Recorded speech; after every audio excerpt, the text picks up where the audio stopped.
Hello and welcome to the Gaming Pigeon Special Delivery. This is Stefan with all the news and highlights from the past week that you've been waiting for.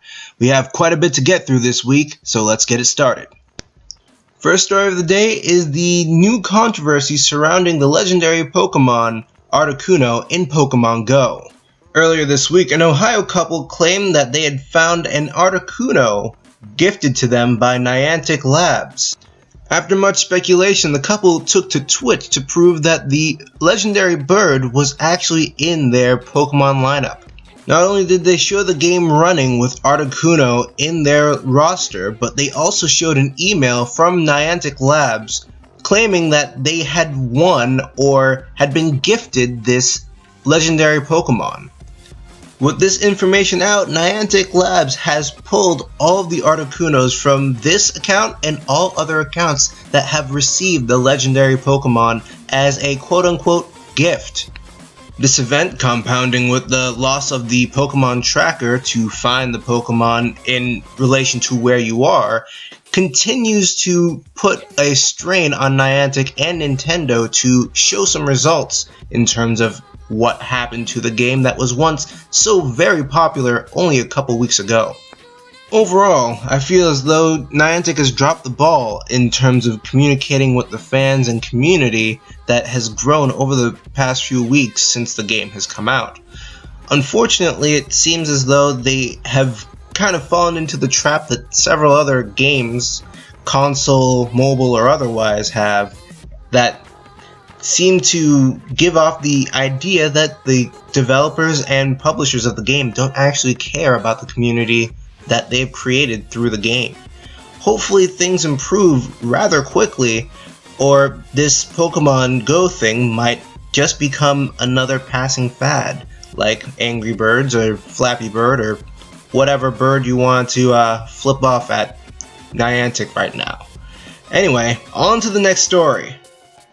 The next story follows a trend of developer turmoil, with the dev of Salt and Sanctuary pleading for people to calm down over the delayed Vita port of the very popular Dark Souls-like game.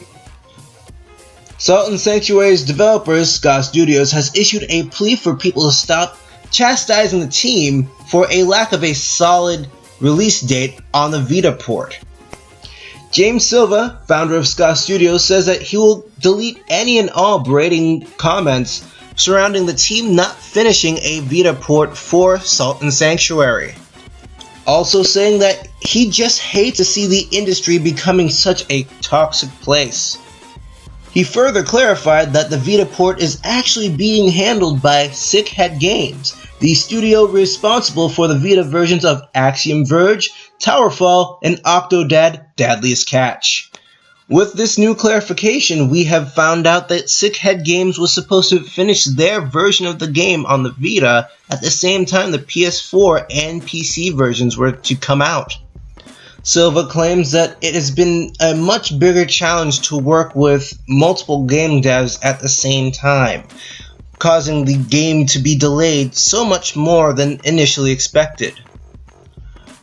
More personally, I have been actually pretty excited for this game as well. I haven't gone so far as to berate the developers for not finishing the game at the same time. I understand the game is actually quite deep and quite complex, and to cram that all into a Vita-sized game, you're going to definitely find some snags and some speed bumps. Hopefully more of the fans of this game are more understanding over time and find that this isn't the easiest thing in the world, especially when the game is supposed to be almost as big as the first Dark Souls. So, again, guys, just give the game devs a chance. They're doing their very best. I'm sure they're gonna get the game out to you at some point soon. Anyway, on to the last story of the day.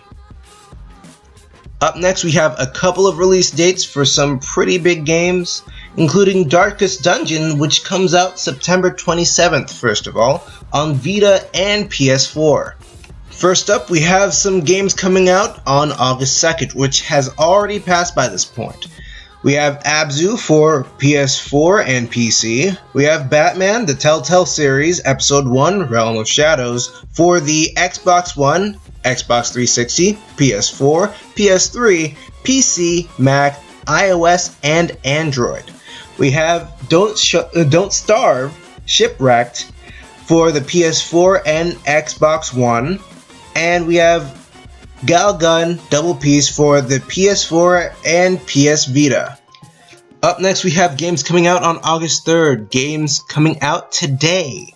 We have coming out today Mobius Final Fantasy, an iOS and Android game. We have Overcooked, an Xbox One, PS4, and PC game. And that's about it in terms of actual major games. Up next, we have games coming out on August 8th. 88 Heroes coming out on Xbox One, PS4, PC, Mac, and Linux. We also have the PC game Bear With Me, with the actual word bear, not, the verb, but, it's implied that it's the animal. But anyway, on to August 9th, which brings some pretty major games. Most importantly, No Man's Sky coming out on PS4 and PC. The very long-awaited game is, of course, coming out next week. We have Brutal, which is a short and sweet title. I love it. And in terms of games coming out on August 9th, that's about it. We have on August 10th, Ray Gigant coming out for the PC. We have Bound coming out on August 16th. We have Death's Stare also coming out on August 16th, coming out for the PC. And Bound was coming out for the PS4. We have Grow Up on the Xbox One, PS4. We have it on the PC as well. And let's get down to August 19th, which has another major title, a game that is kind of controversial at this point, with so many people not entirely happy with this chapter in this game's franchise. We have Metroid Prime Federation Force coming out on the 19th. We have a game called Stardust Galaxy Warriors Stellar Climax. I'm guessing it's a fighting game with something interesting going on there. I'll check it out. I might even do a review on it. But in terms of actual major games, Metroid Prime Federation Force was the only one coming out for the 3DS.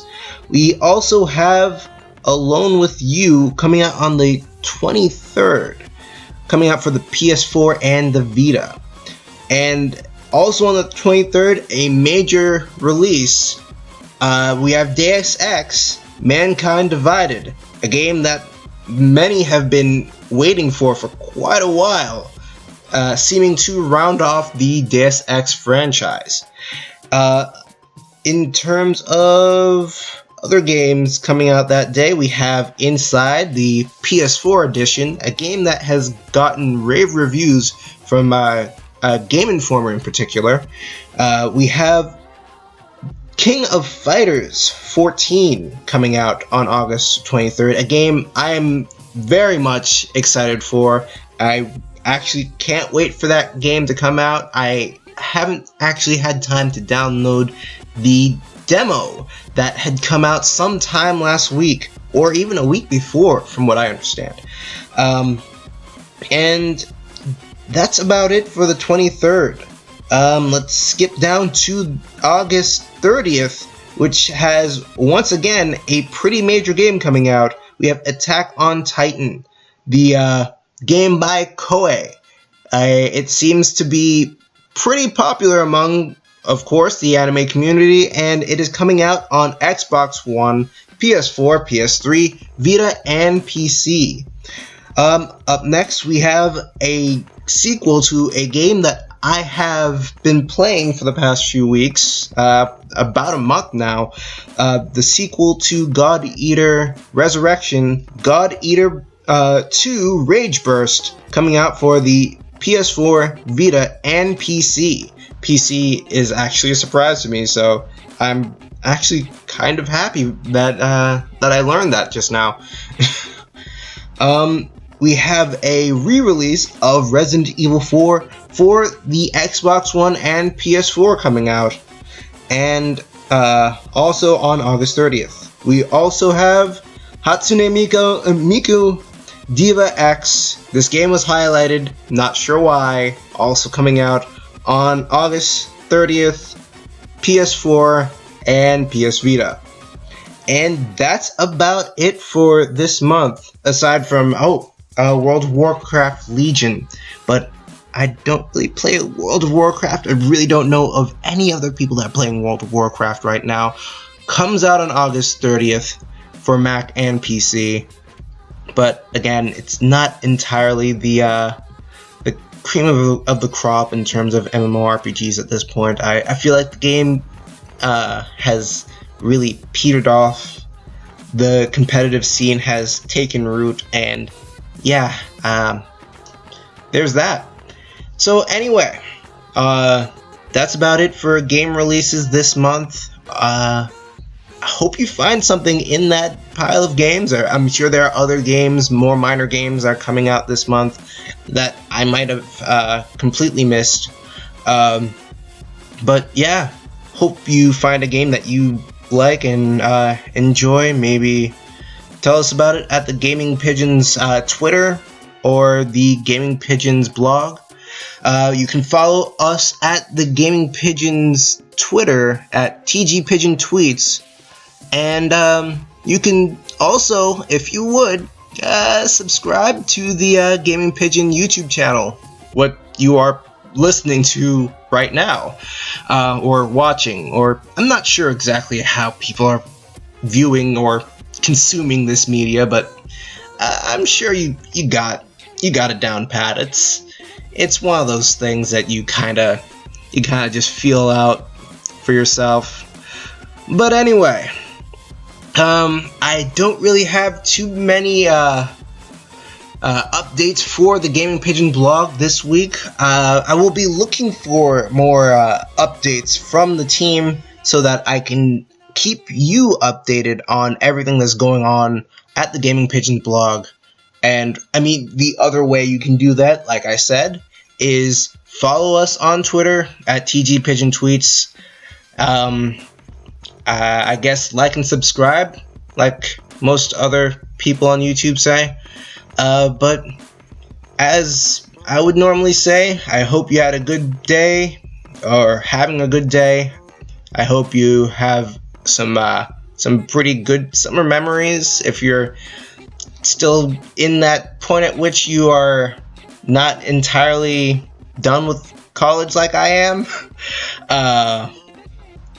And most importantly, I hope you find some good games to kind of immerse yourself in, have some fun with.